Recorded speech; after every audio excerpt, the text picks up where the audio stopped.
My channel. ఈ వీడియోలో ఉద్యోగుల మరో డిఏ విడుదలకు మంత్రి సంఘాల కీలక చర్చలు, డిఏ బకాయిలపై కేబినెట్ కీలక నిర్ణయం, దీనికి సంబంధించిన పూర్తి తాజా సమాచారాన్ని వీడియోలో తెలుసుకుందాము. వీడియోని ఎక్కడే కానీ స్కిప్ చేయకుండా ఎండ్ వరకు చూసేయండి, అప్పుడే ఇన్ఫర్మేషన్ పూర్తిగా అర్థమవుతుంది. అలాగే వీడియో చూస్తున్న ప్రతి ఒక్కరు వీడియోకి లైక్ చేయండి ఫ్రెండ్స్. ఈ వీడియోని తోటి ఉద్యోగ పెన్షన్ మిత్రులతో అయితే షేర్ చేయండి. కొత్తగా మన ఛానల్ చూస్తున్నవారు ఇంకా ఎవరైనా సబ్స్క్రైబ్ చేసుకున్నట్లయితే వెంటనే మన ఛానల్ని సబ్స్క్రైబ్ చేసుకోండి. దీని ద్వారా నేను చేసే లేటెస్ట్ వీడియోస్ అన్నీ మీ వరకు రీచ్ అవుతాయి. ఇక ఆలస్యం చేయకుండా వివరాల్లోకి అయితే వెళ్ళిపోదాము ఫ్రెండ్స్. విషయానికి వచ్చినట్లయితే డిఆర్ బకాయిల చెల్లింపులపై చిన్న వివరణ. ఉద్యోగులు మరియు పెన్షనర్లకు విడివిడిగా GOMS number 78 and 79 dated on 13th June 2025 ద్వారా, అలాగే 1st January 2023 నుండి ఒక వాయిదా డిఏడిఆర్ విడుదల చేయబడింది. జూన్ 2025 నెల నుంచి నగదు రూపంలో చెల్లించబడను. మొత్తం మనకు 29 నెలల బకాయిలు రావాల్సి ఉంది, కానీ జియో పేరా నెంబర్ 9లో 28 నెలల బకాయిలు, అంటే 29 వాయిదాలలో from 1st January 2023 to 31st May 2025 June నెల నుంచి చెల్లించబడినైతే ఉన్నది.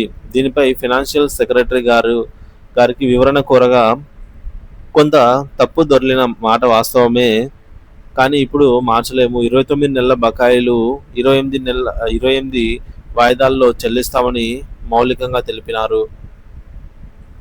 డిఆర్ బకాయిల చెల్లింపులపై పూర్తి వివరణ. ఉద్యోగులు మరియు పెన్షనర్లకు పెండింగ్లో ఉన్న డిఆర్ బకాయిల చెల్లింపులు అంశాలపై కొన్ని ముఖ్యమైన వివరాలు ఇలా ఉన్నాయి. ప్రభుత్వం ఇటీవల చేసిన జిఓఎంఎస్ నెంబర్ 78 అండ్ 79 ద్వారా ఉద్యోగులకు, పెన్షనర్లకు డిఆర్ చెల్లింపులకు అనుమతి ఇచ్చింది. ఇందులో 2023 నవంబర్ నుండి ఒక్క వాయిదా విడుదల చేయడం జరిగిందని. సాధారణంగా ఉద్యోగులకు డిఏ అని, పెన్షనర్లకు డిఆర్ అని పిలుస్తారు. ఈ విడతల్లో చెల్లింపులో మొదటి వాయిదాను మాత్రమే విడుదల చేయగా, మిగిలిన బకాయిలు కూడా చెల్లించాల్సిన అవసరం ఉందనే నిరీక్షణ ఉద్యోగ పెన్షనర్లు పెట్టుకున్నారు. ఈ జీవోల ప్రకారం 2025 జూన్ నెల నుండి మిగతా బకాయిలను నగదు రూపంలో చెల్లించాలని ప్రభుత్వం నిర్ణయించింది. ఇక్కడ ఒక ముఖ్యమైన సాంకేతిక లోపం సంభవించింది. మొత్తం బకాయిలు 29 నెలలు రావాల్సి ఉండగా, జారీ చేసిన జీవోలో 9వ పేరాలో 28 నెలలు మాత్రమే మెన్షన్ చేశారు. దీనిని 29 వాయిదాల బకాయిలు అని పేర్కొనాల్సి ఉంది. ఈ విషయంలో ఫైనాన్షియల్ సెక్రటరీ గారు ఆలోచనలకి తీసుకొని ఈ లొసుగును అంగీకరించారు.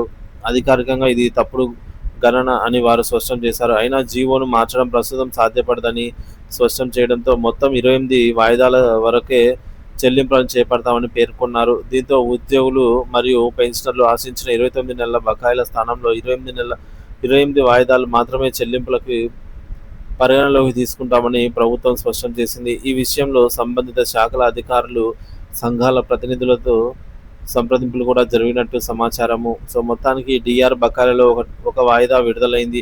మిగిలిన 28 వాయిదాలను జూన్ 2025 నుండి నగదు రూపంలో చెల్లిస్తారు. లెక్కపాటలో జరిగినటువంటి పొరపాటులో కారణంగా 29 నెలలు బదులుగా 28 వాయిదాలు చెల్లించనున్నారు. ఇది ప్రస్తుతం ఉద్యోగ సంఘాలు, పెన్షనర్ సంఘాలు ప్రభుత్వంతో చర్చలు జరుపుతున్న ప్రధాన అంశాల్లో ఒకటిగా నిలిచింది. రాష్ట్ర ప్రభుత్వ ఉద్యోగ ఉపాధ్యాయులకు ఒక కరువు భత్యం డిఏ విడుదల చేస్తూ ఆర్థిక శాఖ శుక్రవారం ఉత్తర్వులు జారీ చేయడాన్ని పాక్షికంగా స్వాగతిస్తున్నామని, అయితే ప్రభుత్వం ఈ ఒంటికన్ను వైఖరిపై తీవ్ర అసంతృప్తితో ఉన్నామని ఉద్యోగ ఉపాధ్యాయ సంఘాలు స్పష్టం చేశాయి.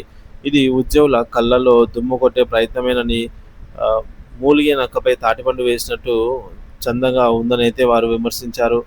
ఉపాధ్యాయ ఎమ్మెల్సీ మల్కా కుమారయ్య మాట్లాడుతూ, ప్రభుత్వం కేవలం ఒక జీవో జారీ చేసింది.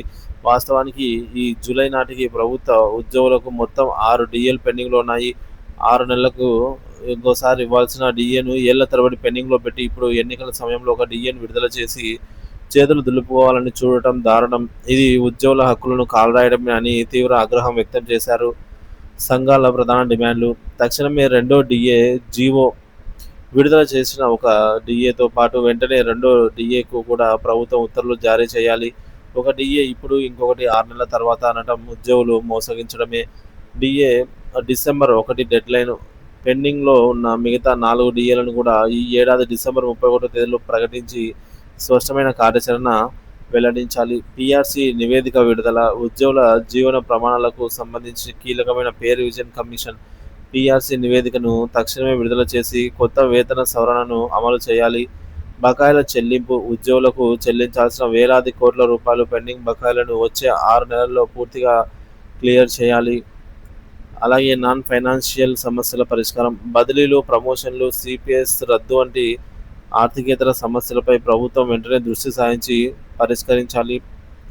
ఇది ఒక్కరి మాట కాదు, రాష్ట్రంలోని ప్రతి ఉద్యోగి, ఉపాధ్యాయ, పెన్షనర్ అంతరంగం. వారి ఆవేదనకు మేము అద్దం పడుతున్నాం. మా డిమాండ్లపై ప్రభుత్వం తక్షణమే స్పందించాలి. లేని పక్షంలో అన్ని ఉద్యోగ, ఉపాధ్యాయ జేఏసీలు సంఘాలతో కలిసి రాష్ట్ర వ్యాప్తంగా పెద్ద ఎత్తున పోరాటాన్ని ప్రారంభించడానికి వెనుకాడమని కుమారయ్య ప్రభుత్వాన్ని హెచ్చరించారు.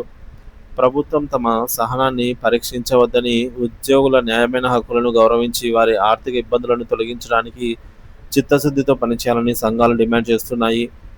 ఒకే ఒక్క డిఏ విడుదలను స్వాగతిస్తూనే ప్రభుత్వ వైఖరిపై ఉద్యోగ సంఘాల అసంతృప్తి. పెండింగ్లో ఉన్న 6 డిఏలలో కనీసం 2 డిఏలను తక్షణమే ప్రకటించాలని డిమాండ్. డిసెంబర్ 31లోగా మిగతా డిఏలు, పీఆర్సీ నివేదిక విడుదల చేయకుంటే పోరాటం తప్పదని హెచ్చరిక. పెండింగ్ బకాయిలను 6 నెలల్లో క్లియర్ చేయాలని, నాన్ ఫైనాన్షియల్ సమస్యలను పరిష్కరించాలని కోరుతున్న సంఘాలు ఒక డిఏతో సరిపెట్టాం, రెండో డిఏ జీవో ఇవ్వాలి ప్రభుత్వానికి ఉద్యోగ, ఉపాధ్యాయ సంఘాల అల్టిమేటం జారీ.